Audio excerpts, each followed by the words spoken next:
What's your hand job? Hands job. Hands job?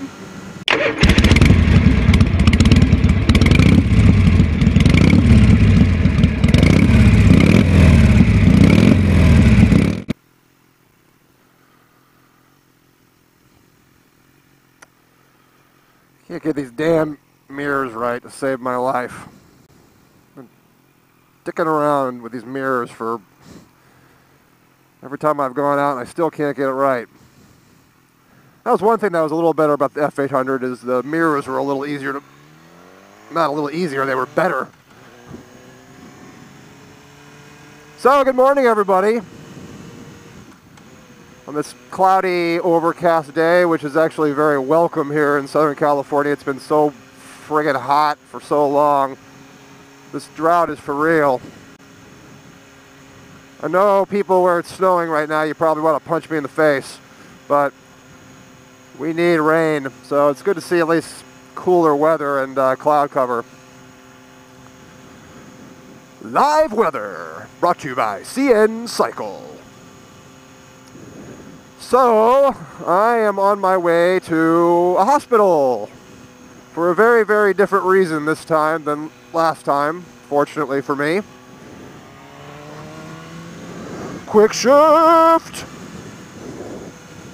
My sister had a baby, and we don't know what it is. Could be a he or a she. She's waiting, well, it could be a hermaphrodite. Could be, I don't know. We'll see. So yeah, she's waiting until the family gets there to announce it. The big announcement. I feel like it would be just as exciting if I knew what it was before I got there, but that's the way she wants it. So I'm on my way up there.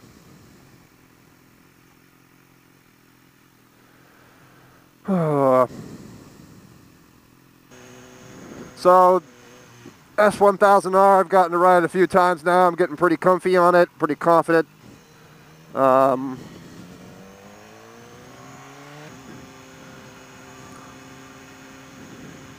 So since I've gotten back on since my accident, a couple things, there's something I've been kind of paying attention to that I wanted to bring up.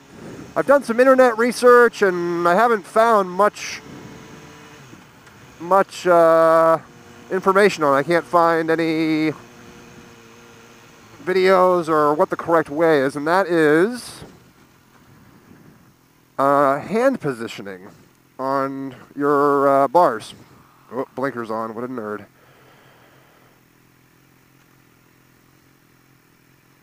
It's a little hard to find neutral, there we go, okay. So,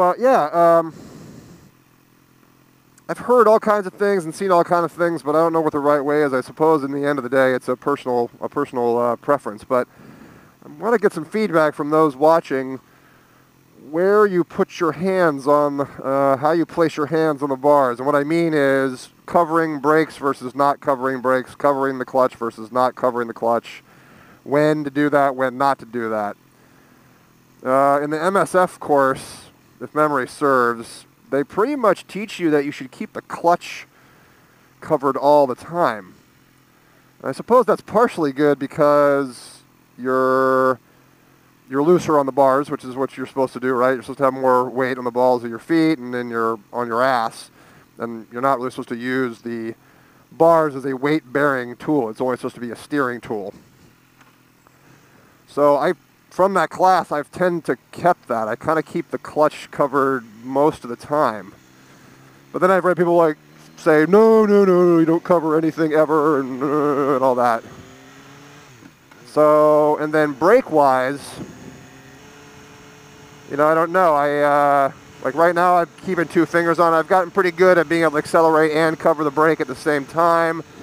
But I don't know if that's what I'm supposed to be doing. I'm not really sure where your hands are supposed to be on the brake. When I'm accelerating off the line, I don't have it on the brake, and then I tend to, once I get up to speed or almost up to speed, then I cover it up.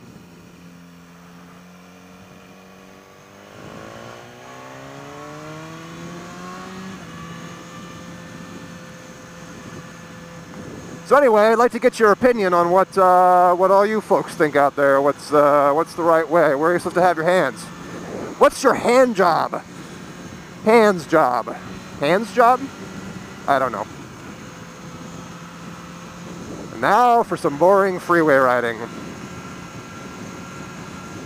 This is actually the first time I've been on the bike on the freeway, so this is a naked bike obviously, so I get to feel what the wind blast is like at freeway speed. So let's get up to freeway speed. There's a cop trying to catch me. I wasn't going fast.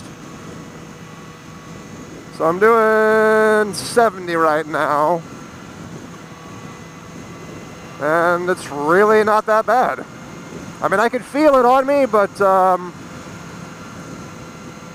it's evenly distributed. And it's funny, on the F800 GT, even though I had that tall windscreen, I'm a pretty tall guy.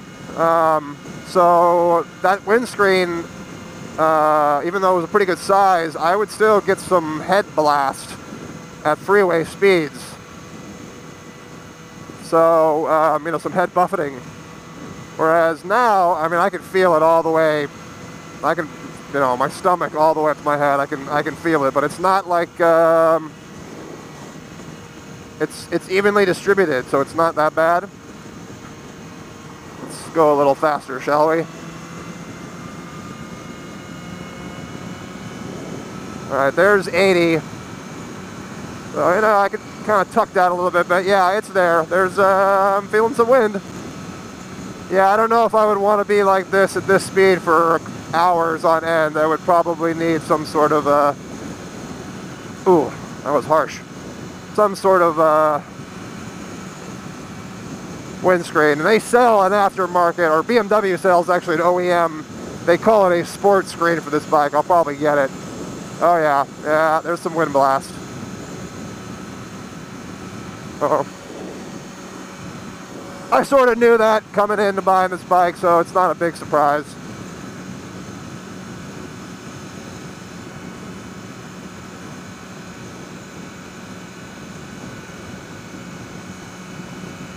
A couple other things about the F800 GT that I sort of liked better, creature comforts that this bike doesn't have. Let me preface this by saying I like everything about this bike better than that bike.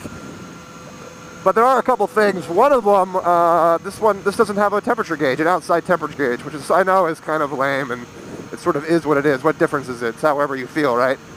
But I don't know. It was kind of nice to have that.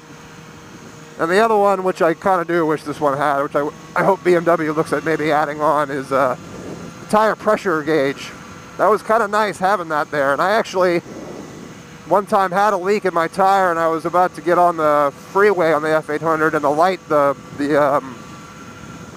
warning light came on, and my tire pressure in the back was down to like 20 or 25, and I hadn't noticed yet, and that could have been very dangerous on the freeway, but the bike told me, and I pulled off and was able to fix it. So anyway, this bike doesn't have that.